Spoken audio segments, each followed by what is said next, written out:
দেশের 18 কোটি মানুষ 70% উপরে গণভোটে হা ভোট দিয়েছে।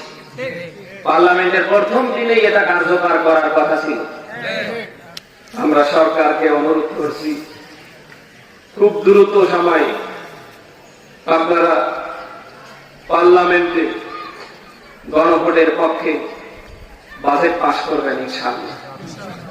যে জুলাই যোদ্ধাদের কারণে আজ আপনারা এক একজন মন্ত্রী হতে পেরেছেন, এক একজন পার্লামেন্টের মেম্বার হতে পেরেছেন, তাদের পক্ষে আপনাদের রায় দিতে সমস্যা কোথায়?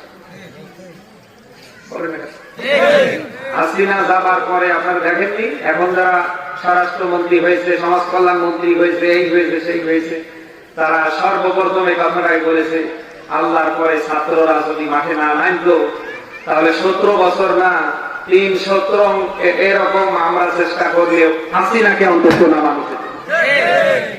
এত তাড়াতাড়ি সব আপনি ভুলে গেলেন?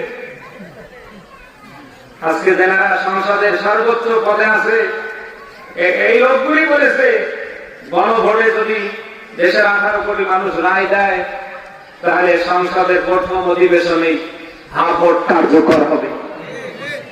এখন ওনারা ভুলে গিয়েছে। ওনারা এখন কথায় কথায় বলে সংবিধানে নেই। ওনারা এখন শুধু খালি সামনে দাঁড় করাচ্ছে সংবিধান সংবিধান। হাসিনার সংসারাও কিন্তু শুধু সংবিধানের দোহাই দিত। কথা বলা লাগবে। আজকে যারা কথায় কথায় মানুষকে সংবিধান দেখান, আপনাদের অন্তত হাসিনার সংসদের থেকে শিক্ষা নেওয়া উচিত।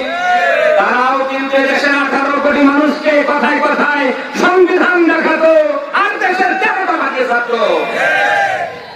অতএব এই জিকির এদেশে আর মানুষ দেখতে চায় না। অতি তাড়াতাড়ি জিকির বন্ধ করেন।